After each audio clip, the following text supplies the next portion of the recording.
Sama kan ini beta play-nya dari gold. Oke, jadi kalau gold drop, ini pasti drop ya. Dan ketika dia drop 70% ya, ya itu akan retrace lagi ya, at least ke area 40.000 ya untuk silver. Oke. Terus apa yang terjadi ya?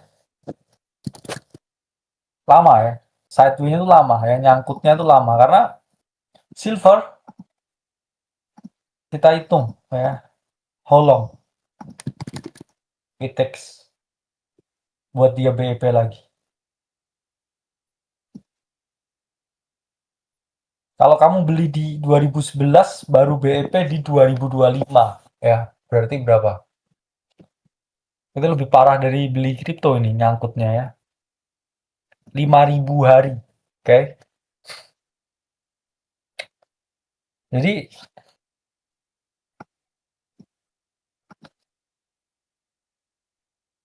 nih, kalau kamu beli, kamu nyangkut baru setelah 2035 nih ya. Lama lah ya, pokoknya. Jadi hati-hati ya dengan precious metal.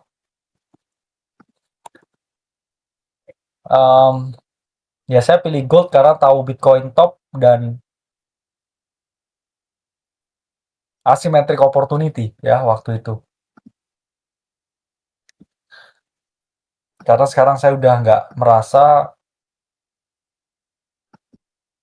ya gold itu oke lah ya buat short term ya, long term, karena saya akumulasi di sini ya, ya lumayan karena exposure-nya cukup besar. Nah, kembali ke Bitcoin, oke? State of Bitcoin ya, sekarang kita ada di 21 EMA ya, weekly. Dan meskipun ya banyak orang yang FOMO, dan kalau kita lihat ya, nggak mungkin nggak FOMO ya, kamu lihat chartnya monthly apalagi. Saya pun udah masuk ya 70% posisi Bitcoin. Oke. Seperti yang saya sampaikan ya, nggak terlalu bawah banget ya, karena orang yang selalu pasti nunggu konfirmasi ya, round 68, 69 masuk 30% ya. Apakah saya berharap turun lagi? Pasti. Cuman dengan keadaan ya market seperti sekarang, saya rasa masih punya exposure terhadap cash itu juga pilihan yang bijak ya. Saya pengen tanya nih teman-teman di sini, siapa yang udah DCA ya, di range range ini, siapa yang udah DCA? Saya penasaran nih. Udah mulai DCA ya. William Hari masih wait and see. Udah nunggu breakout atau nunggu breakdown maksudnya? Karena udah mulai sebenarnya undervalued ya. Kita kalau cuman ngomong areanya seperti apa ya undervalue. Cuman ya balik lagi, secara statistik kan bottom itu masih technical wise ya. Kita belum keluar dari downtrend ya. To be very honest. Kenapa ya? Karena ini potensi jadi area yang kuat nih di area sini ya. Nah, ini kan kita masih ya membentuk lower high.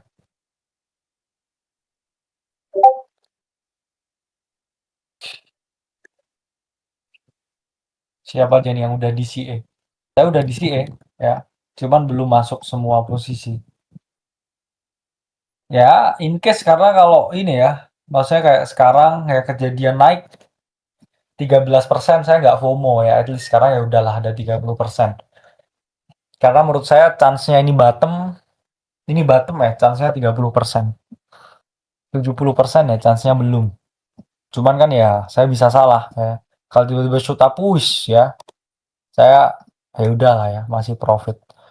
Cuman yang saya harapkan ya at least ya bukan berharap ya, cuman bottom selalu takes time lah ya. Kalau kita ngomong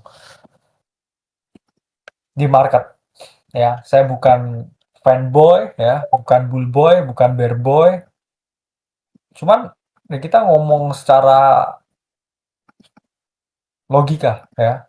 Ini kan bottoming kan selalu takes time. Ya, bisa aja di 60.000, cuman kan selalu sideway dulu ya.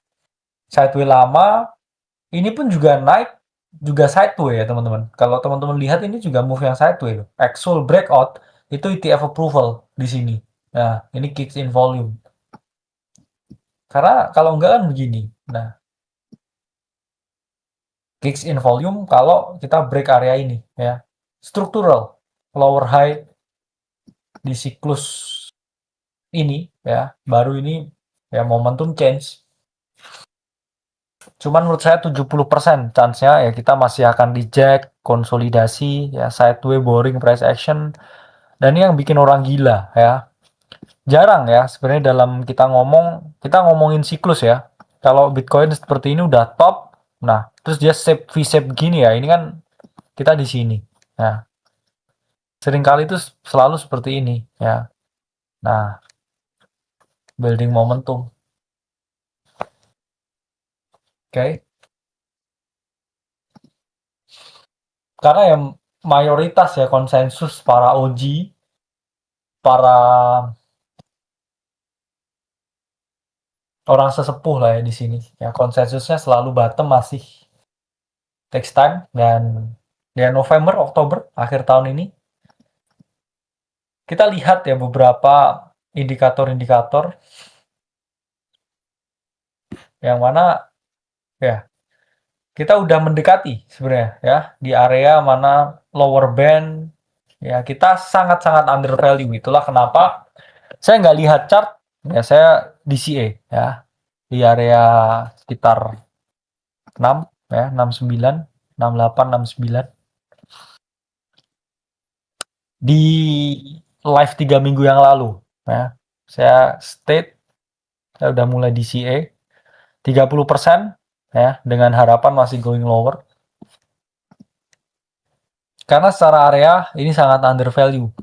Apakah bijak ya kalau misalkan kamu udah DCA di sini terus 100% tanpa cash ya, dengan situasi yang mana S&P di all time high ya, kita dalam keadaan geopolitik yang sangat panas, emas potensi distribusi, harga oil naik terus ya, bisa disrupt supply chain ya. I think punya beberapa set of cash juga nggak masalah ya di keadaan seperti ini.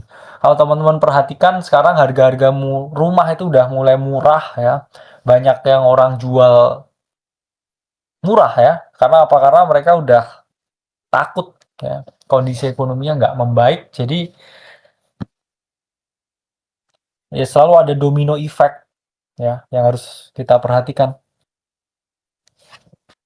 Oke. Sangat under value sekarang ya. Kita ngomong pakai semua, kita buka lah ya, kita buka semua matrix yang di sini under value. Long term position oke ya. Ini baru ada yang GM, siapa ini? User 8. Oke ya, yang mau dapat role supporter ya silahkan DM. Oke.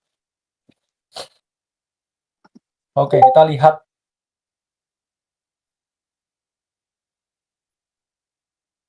Nah, ini risk levelnya paling rendah ya.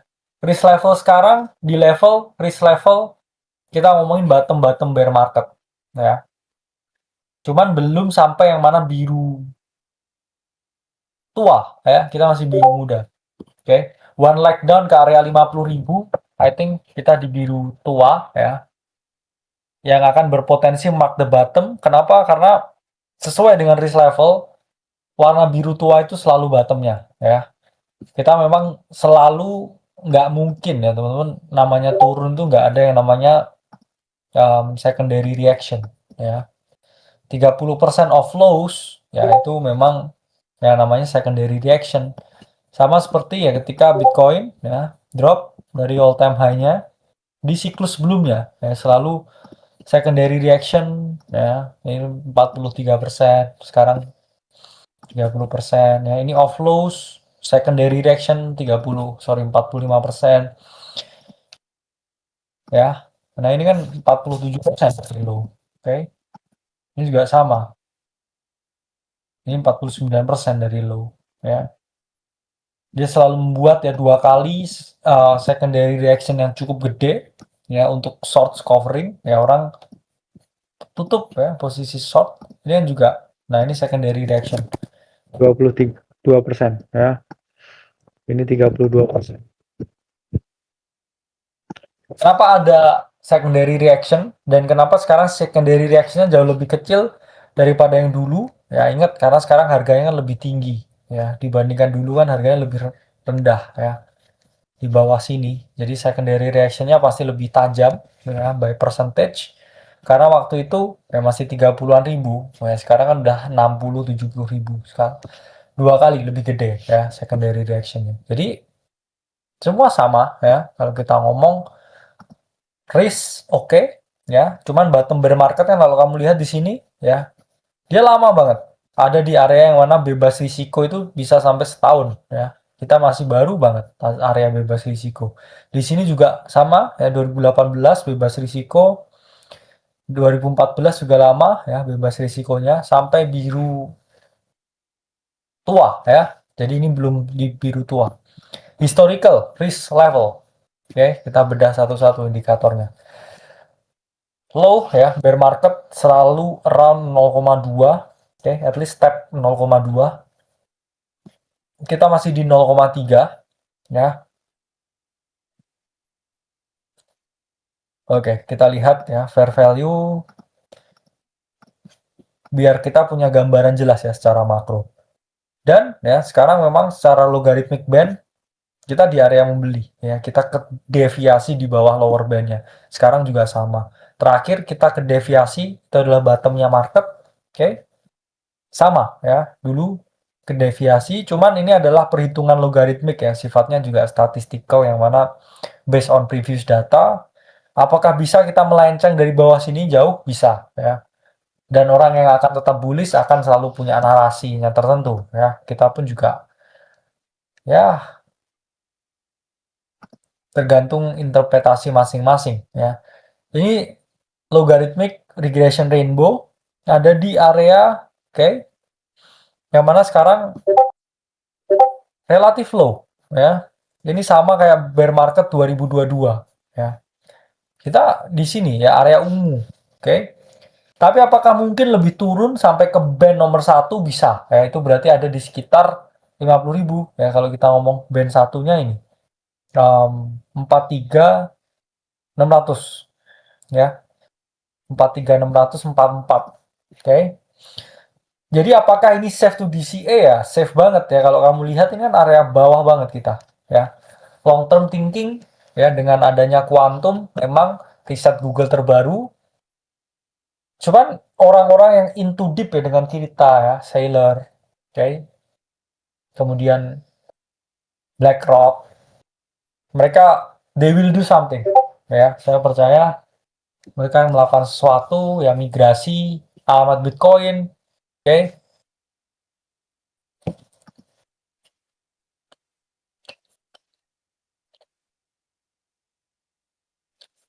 dan lain sebagainya ya. Nah ini riset yang menarik ya, pernah saya bacakan juga. Jadi memang relatif sulit ya membuat quantum proof network, apalagi Bitcoin. Karena apa? Node runner ya tersebar, miner, developer. Ini tiga ini yang menyebabkan susah ya migrasi ke network yang baru. Cuman ya Nobody knows. Itulah mengapa saya ngomong maksimal 30% di kripto. Oke. Dan selalu lihat ya potensi anything can happen in market. Kita benar-benar ke underperform.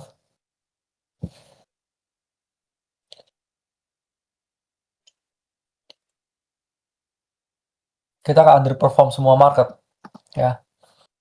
Cuman bear market that's the place dimana lahir milioner ya.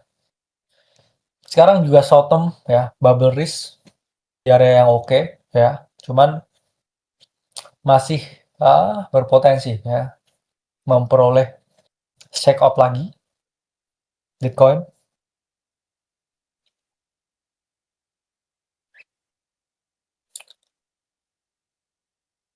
Ya, I think ya itu yang cukup relevan. Dan terkait dengan alts ya,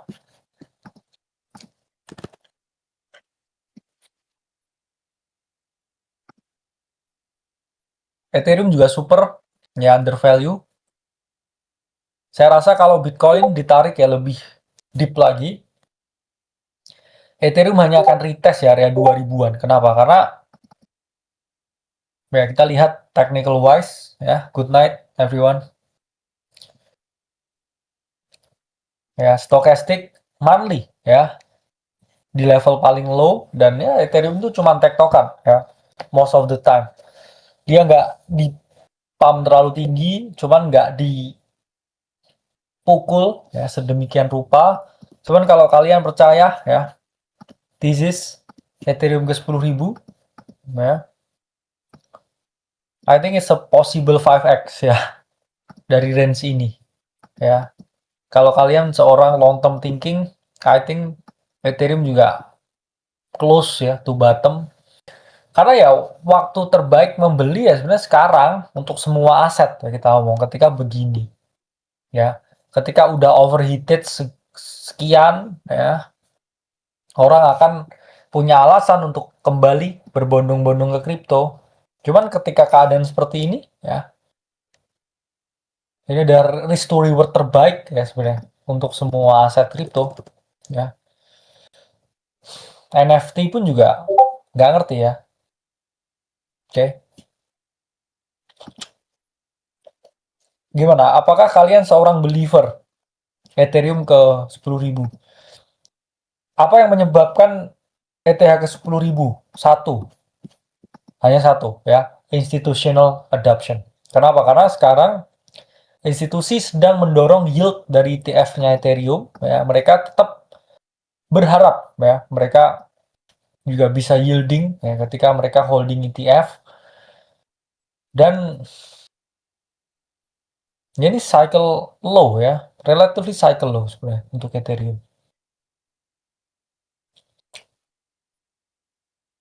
Saya waktu itu ngomong Ethereum nggak kemana-mana ya. Di akhir 2025 ya, ketika semua orang ya bullish ya dengan Ethereum, um, ya Ethereum Foundation jualan sebenarnya selalu cover up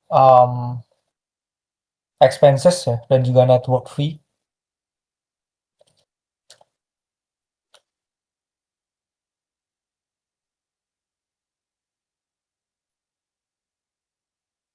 Cuman ya emang keseringan ya jualannya ya.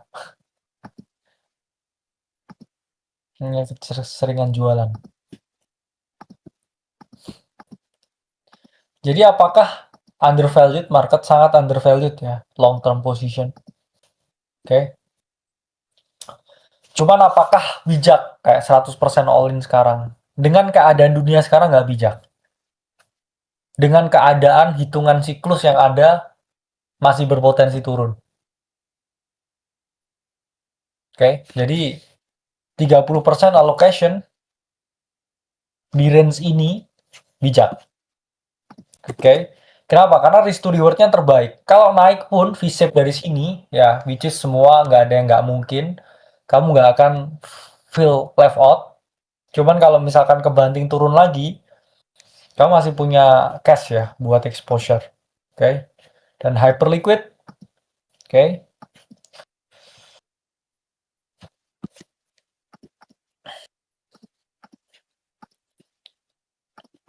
Ya ini juga sekarang ya, jadi pattern paling menarik di crypto market. Oke. Kalau ya Bitcoin kena one last dip ya, Hyperliquid akan potensi tes 30 ya, dan menjadi ya salah satu potential trade yang menarik ya, kalau boleh jujur. Apakah hype the next BNB? Ya, I don't think so lah ya. Memiliki market segment yang berbeda ya, kalau saya boleh ngomong. Dan ya, ini juga sangat oke ya sebenarnya, even BNB ya. BNB looking good. Dan ini chart paling kuat ya di crypto, TRX. Dan ya never play ya with Justin Sun. Ya bahkan ya Justin Sun aja menuntut founder dari WLFI ya di California.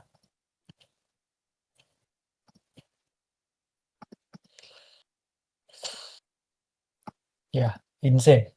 Ya, ini chart yang paling kuat yang outperform Bitcoin di siklus kali ini. Kita mungkin ngomongin ya beberapa play-play yang menarik. Ya banyak altcoin yang memang udah tidur ya. Cuman menunggu ya narasi selanjutnya. Oke, BGB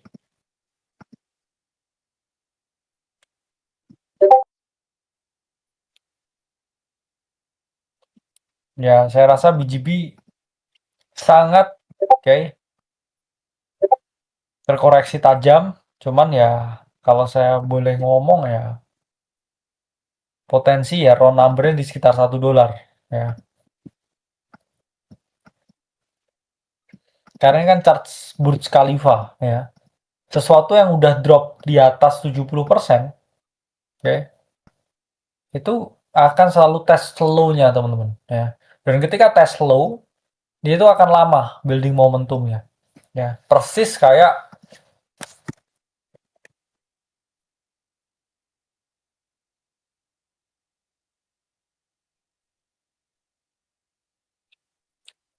ya ini ya,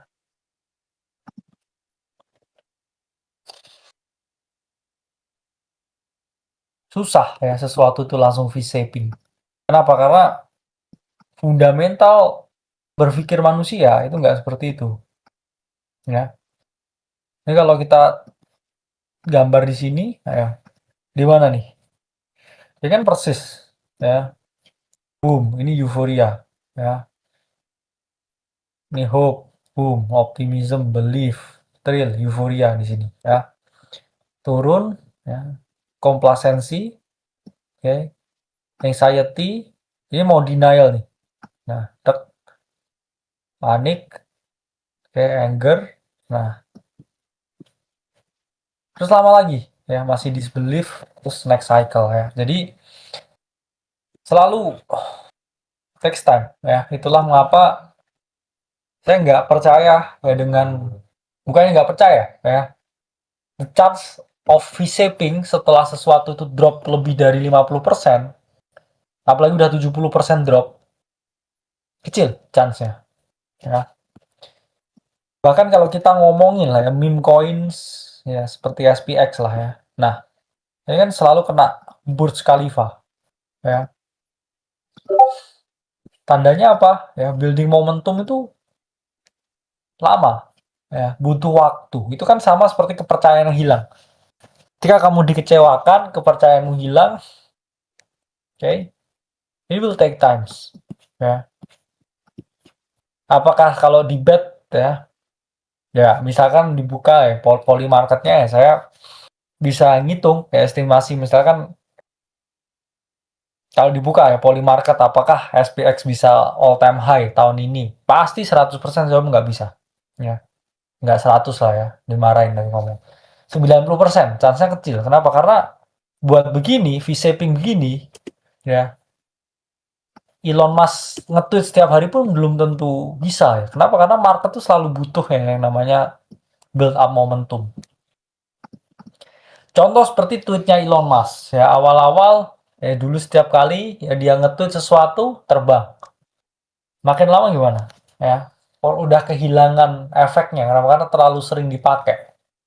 Orang jenuh, bosen, psikologi market ya berkata lain, boom, ya udah nggak terlalu digapai.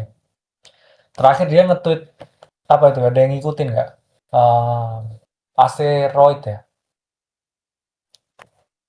Siapa apa meme coinnya terakhir apa itu? Ya, yang anjing. Itulah.